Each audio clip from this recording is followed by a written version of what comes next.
पढ़े। जब 10वीं क्लास में आए तो एक अध्यापक उनके थे, कृष्णा जी अर्जुन सेलुस्कर नाम था उनका। उन्होंने उस बच्चे को, भीमराव को, एक छोटी सी पुस्तक भेंट की जो बुद्ध की जीवनी थी और कहा कि इसको पढ़ो। अम्बेडकर कहते हैं कि उस पुस्तक को और मैं अपने अध्यापक केलुस्कर जी को जिंदगी भर नहीं भूल पाया।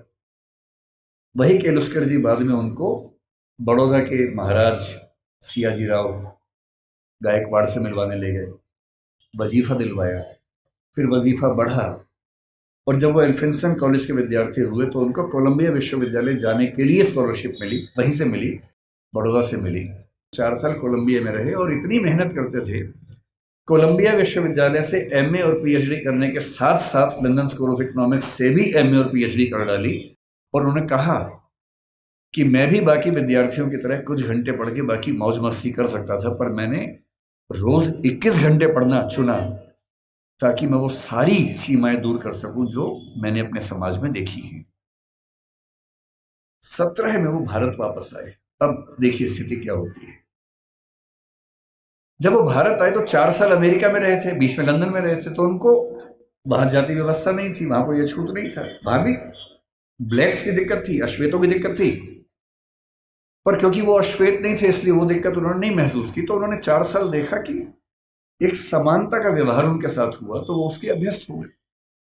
अब भारत आए, बड़ौदा महाराज के साथ जो सहमति थी वो ये कि जब वो पढ़ के आएंगे तो बड़ौदा सरकार में सिविल सेवक बनेंगे, दीवान बनेंगे। अब सोच के देखिए क्या हुआ उनके साथ। वो व्यक्ति बंबई से बड़ौदा आया और जब बड़ौदा आया तो उसको लगा कोई तो लेने आएगा, क्योंकि वो महाराज के सिविल सर्वेंट थे। स्टेशन पर कोई लेने नहीं आया उनको, क्योंकि उनका समाज पिछड़ा हुआ था। तो कोई बात नहीं, उतरे, सोचा कि अब कहां रहूं। उनको अंदाजा था कि जो हिंदू समाज की धर्मशालाएं हैं, होटल से, वहां उनको अनुमति नहीं मिलेगी क्योंकि वो अस्पृश्य माने जाते हैं। तो काफी ढूंढने के बाद उनको एक पारसी धर्मशाला मिली। ये सब बातें अम्बेडकर जी ने अपनी जीवनी में लिखी है, आत्मकथा में, वहीं से बता रहा हूं आपको, उन्हीं की लेखनी है।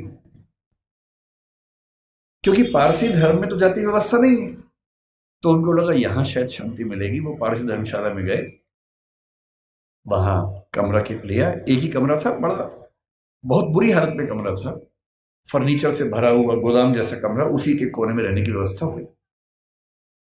तो रहने लगे। कुछ देर के बाद उस धर्मशाला का जो केयर टेकर था वो गुस्से में आया और उसने कहा कि तुम पारसी नहीं हो? उन्होंने कहा नहीं, मैं तो पारसी नहीं हूं। तो बोले बताया क्यों नहीं? बोले आपने पूछा नहीं, मैं क्यों बताऊं?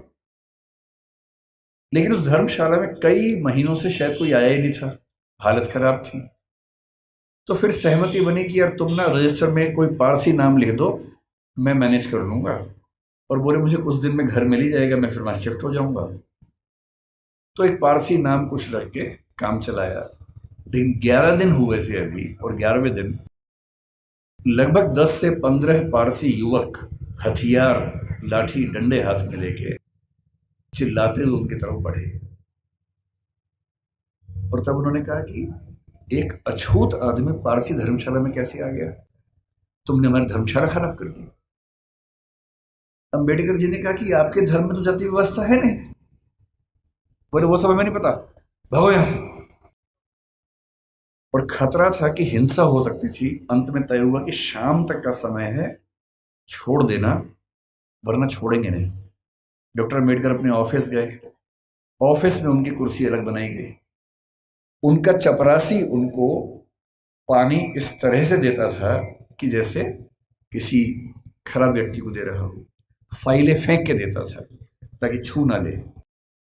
अब उस व्यक्ति का मन सोचिए कि जो व्यक्ति इतना पढ़ के आ गया है, अमेरिका से पीएचडी, लंदन से पीएचडी कर चुका है, इकोनॉमिक्स में पहली बार देश में किसी ने इतने गंभीर स्तर पर अध्ययन किया होगा, उसके साथ ये बर्ताव हो रहा है। उन्होंने महाराजा के सचिव से बात की, भाई मुझे रहने को घर कब मिलेगा, छोड़ना है मुझे। कोई जवाब नहीं मिल पाया। शाम तक छोड़ना है। पूरे बड़ौदा में एक भी जगह नहीं है जहां वो रह सके। अंतिम उपाय क्या किया? अपने एक हिंदू दोस्त से बात की कि भाई, जो दो दोस्त उनके बाहर से पढ़ के आए थे, एक हिंदू एक ईसाई, दोनों से बात की। हिंदू दोस्त से कहा, यार ऐसा कि ऐसे ऐसे छोड़ना पड़ रहा है पारसी धर्मशाला, क्या मैं तुम्हारे घर रह सकता हूँ? बहुत प्रगतिशील व्यक्ति था, पर उसने 2 मिनट चुप होकर बोला कि देख यार, मुझे तो दिक्कत नहीं है, पर मेरे यहाँ जो लोग काम करते हैं ना, वो सब काम छोड़ देंगे, क्योंकि तुम अगर रहोगे तो वो फिर सब खत्म हो जाएगा। तो बोले ठीक है, कोई बात नहीं। एक ईसाई दोस्त था, ईसाइयों में तो प्रथा नहीं होती है, उससे पूछा। उसने कहा, यार हूं तो मैं ईसाई, लेकिन कुछ पीढ़ी पहले हम हिंदू थे, तो हमारे परिवार में अभी तक वो संस्कार हैं, और मेरी पत्नी इस बात से भड़क जाएगी कि आपने एक अछूत को अपने घर में कैसे बुला लिया। और तब डॉक्टर अंबेडकर लिखते हैं अपनी आत्मकथा में, जो हिंदू समाज के लिए अछूत है वो पारसी के लिए भी अछूत है, वो ईसाई के लिए भी अछूत है। और यही मुंबई में सिडनेहम कॉलेज में जब वो प्रोफेसर बन के गए, वहां भी ये बर्ताव हुआ कि उनको पानी पीने की व्यवस्था अलग थी। सिडनेहम कॉलेज, जो कि बहुत प्रतिष्ठित कॉलेज है मुंबई का, एक बार घड़ा छू लिया तो घड़े को तोड़ा गया पवित्र करने के लिए। और तब उनको फिर ये लगा कि ये अलग अलग धर्म जो दावा करते हैं कि हम समानता वाले धर्म हैं, उन सबका ऐसा बर्ताव क्यों है। फिर एक घटना लिखते हैं अंबेडकर जी अपनी आत्मकथा में। एक बार वो नासिक से औरंगाबाद जा रहे थे निजी यात्रा पे कुछ दोस्तों के साथ। उन्होंने जानबूझ के सबसे कहा, किसी को बताना मत, मैं नहीं चाहता किसी को पता लगे, निजी यात्रा रखेंगे इसको। रास्ते में दौलताबाद का किला पड़ा। दौलताबाद का किला ऐतिहासिक स्थल है, उनकी इच्छा हुई कि देखते हैं उसको। तो 7-8 दोस्त खूब धूल मिट्टी झेलते हुए वहां पहुंचे। किसी को बताया नहीं था। जब पहुंचे तो वहां एक पानी का हौद था जहां पर लोग हाथ मुंह धो लेते हैं। इन सब ने वहां पर हाथ मुंह धो लिया। इतने में वहां कुछ मुस्लिम युवक गुस्से में आए हथियार लेके। उनको किसी ने बता दिया था कि ये लोग अछूत समुदाय से हैं, और लड़ने लगे उनके साथ। अंबेडकर जी ने उनको समझाया, डांटा, कहा भाई तुम तो मुसलमान हो और तुम्हारा धर्म तो कहते कि हम सब बराबर हैं। वो बोले वो सब बेकार की बात है, तुमने हमारा ये अपवित्र कर दिया है। और हालत ये आ गई कि अंबेडकर जी को लगा कि अब हिंसा भी हो सकती है, और ऐसा ना हो कि कुछ बड़ा नुकसान हो जाए। किसी तरह से वहां से जान बचा के, हालांकि बाद में उनको देखने की परमिशन मिली, किला देखा, वापस आए। और उस दिन उन्होंने लिखा भी डायरी में, जो हिंदू पारसी ईसाई के लिए अछूत है वो मुसलमान के लिए भी अछूत है। आप अनुभव सोचिए उस व्यक्ति के, जिसको समाज के सब समुदाय गाली दे रहे हैं। इतना पढ़ने के बाद, जो बड़ौदा के राजा का सैन्य सचिव रह चुका है, जो व्यक्ति सिडनेहम कॉलेज में असिस्टेंट प्रोफेसर रह चुका है, और वो लगातार कोशिश कर रहे हैं कि इस समाज के भीतर हमें एक्सेप्टेंस मिल जाए, हमारे समाज को एक्सेप्टेंस मिल जाए। उनके मन में आता नहीं होगा कि अगर वो वापस चले जाते इंग्लैंड, 1 साल के लिए फिर से गए भी थे, अगर वो चाहते तो अमेरिका में, इंग्लैंड में, दुनिया भर के सबसे अच्छे इंस्टीट्यूट्स में, यूनिवर्सिटीज में प्रोफेसर बन के शानदार जिंदगी गुजार सकते थे। क्या कमी थी उनके जीवन में?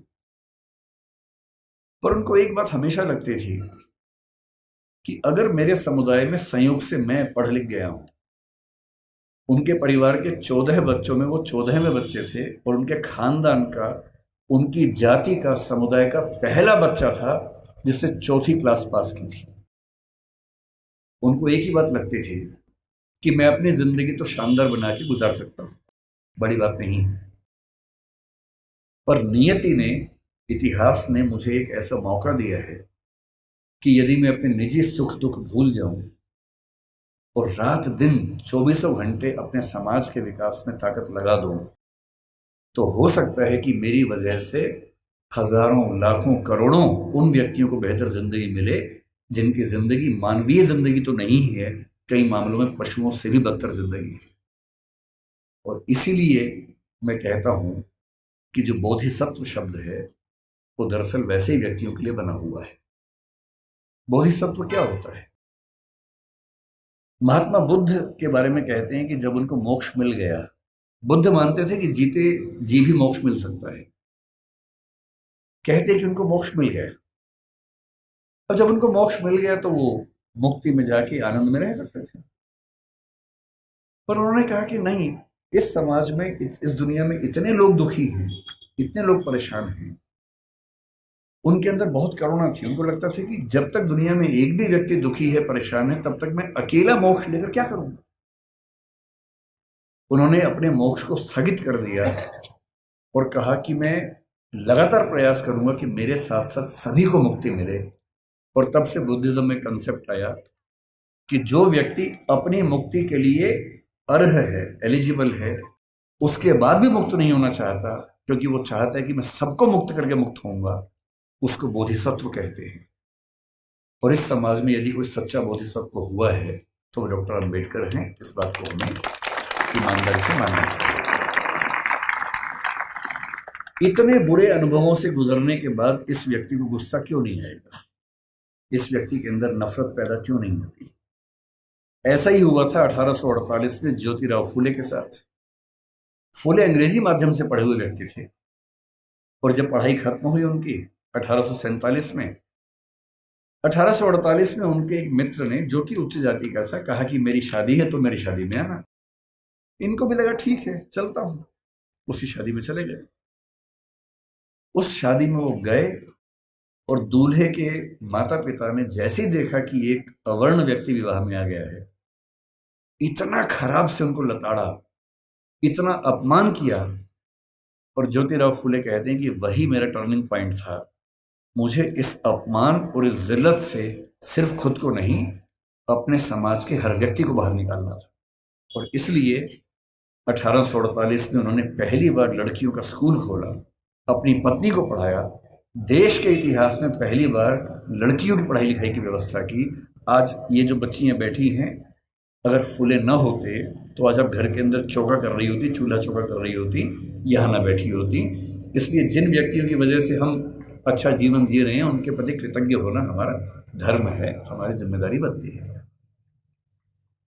इतनी खराब परिस्थितियों के बाद जो व्यक्ति इतना आगे बढ़ा, उसने देश के लिए क्या क्या किया, हल्का सा अंदाजा ये भी आपको। जो लोग कहते हैं कि उन्होंने केवल दलित समाज पर कल्याण किया, वो बहुत छोटी बात कहते हैं। वो तो किया ही। उन्होंने महाड़ सत्याग्रह किया, उन्होंने पानी के लेकर खूब सत्याग्रह किया, मंदिर प्रवेश को लेकर सत्याग्रह किया। जब उनको लग गया कि सबसे बात नहीं बनेगी, वो नाराज भी हुए। 1927 में उन्होंने मनुस्मृति दहन किया। 1935 में येवला में घोषणा की कि मैं पैदा हुआ हूं हिंदू धर्म में, लेकिन मैं मरूंगा नहीं हिंदू धर्म में। महात्मा गांधी ने उनसे निवेदन किया कि ऐसा ना करें। उसके बाद 21 साल तक वेट किया ताकि समाज अगर बदल सके तो मुझे इतना बड़ा स्टेप ना लेना पड़े। और 1956 में जब उनको लग गया कि मेरी मृत्यु नज़दीक है और मैं अपने समुदाय को संशय में, दुविधा में न छोड़ के जाऊं, तो अपनी मृत्यु से केवल 1.5 महीना पहले 14 अक्टूबर के दिन उन्होंने बौद्ध धर्म को अपना लिया।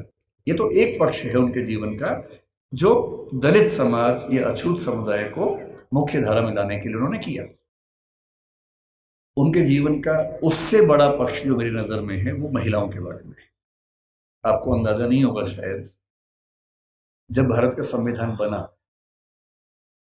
उन्होंने बहुत जिद की। और ये बात 1935-36 से ही शुरू हो गई थी, आज़ादी की बात तक चलती रही, कि महिलाओं को बराबरी मिलनी चाहिए। और महिलाओं को बराबरी देने के लिए यूनिफॉर्म सिविल कोड का आना बहुत ज़रूरी था, जिसको आजकल हम बोलते हैं समान नागरिक संहिता। ये यूनिफॉर्म सिविल कोड आज सरकार कह रही है कि हम लेके आएंगे। ये जिद जिस व्यक्ति की थी, वो डॉक्टर अंबेडकर थे। उनको पता था कि जब तक सामाजिक कानून सभी धर्मों में पुरुष और महिला के लिए बराबर नहीं होंगे, तब तक महिलाएं आगे नहीं बढ़ सकती हैं। और उन्होंने कहा था, मैं किसी समाज की प्रगति का अनुमान इस बात से करता हूं कि वहां महिलाओं की हालत कैसी है। अगर महिलाएं पढ़ी लिखी नहीं है, वो घर के अंदर बंद है, तो समाज कैसे प्रगति करेगा? वो नेहरू जी से लड़ गए। जिस सरकार में वो कानून मंत्री थे, 1946 से 51 के बीच का जो दौर था, उन्होंने नेहरू जी से, जो प्रधानमंत्री थे, खूब झगड़ा किया कि यूनिफॉर्म सिविल कोड आप लेके आइए। उस समय नेहरू जी का मानना यह था कि 1951 के पहले आम चुनाव होने के बाद, जनता से विश्वास लेने के बाद मैं लेके आऊंगा। और अंबेडकर साहब ने नाराज होकर इस मुद्दे पर देश के कानून मंत्री के पद से इस्तीफा दिया और एक भाषण दिया जिसमें कहा कि नेहरू जी ने अपने वायदे को निभाया नहीं है और महिलाओं की बराबरी के लिए जो प्रयास करना चाहिए वो प्रयास कर नहीं रहे। और फिर 1956 में उनकी मृत्यु होने से 1.5 साल पहले जो हिंदू कोड बिल था, Hindu code bill uniform civil code का एक बड़ा हिस्सा था जो हिंदू समाज के बारे में था, उसको 4 कानूनों के रूप में नेहरू जी ने पारित करवाया, जिसमें से एक हिंदू मैरिज एक्ट है, एक हिंदू सक्सेशन एक्ट है। और यदि आज हिंदू समाज की महिलाओं को वो सारे अधिकार मिल पाए हैं जो हिंदू पुरुषों को मिलते हैं, तो उसके पीछे जिम्मेदार सबसे बड़ा यदि कोई एक व्यक्ति है तो वो डॉक्टर अंबेडकर है। इसलिए भारत की महिलाओं को, आप जिस भी धर्म को मानते हो, मुस्लिम समाज पर यूनिफॉर्म सिविल कोड उस समय लागू नहीं करवा पाए वो, अब शायद वो भी होगा। और किसी भी समाज हो, हिंदू समाज हो, मुस्लिम समाज हो, कोई भी समाज, यदि उस समाज की महिलाओं के साथ बराबरी नहीं है तो राज्य की जिम्मेदारी बनती है कि वो कानून बनाकर बराबरी लाए। और ये विचार मुख्य रूप से अंबेडकर जी का ही था, जिसकी वजह से आज हम यहाँ खड़े हैं। तीसरी बात, लोग कहते हैं कि आज़ादी के संघर्ष में उन्होंने उतना साथ नहीं दिया। ठीक बात है, उनकी अपनी प्राथमिकताएं थी।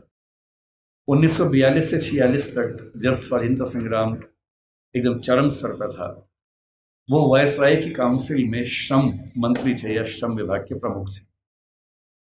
आज हम कहते हैं कि भारत में जो श्रम सुधार हैं, श्रम सुधार का मतलब किसी भी व्यक्ति को नौकरी पे रखेंगे तो कम से कम इतना वेतन देना ही होगा, न्यूनतम वेतन बोलते हैं, मिनिमम वेजेस बोलते हैं, प्रोविडेंट फंड बोलते हैं कि जब कोई व्यक्ति रिटायर हो तो उसको कितना पैसा मिलता है एक साथ।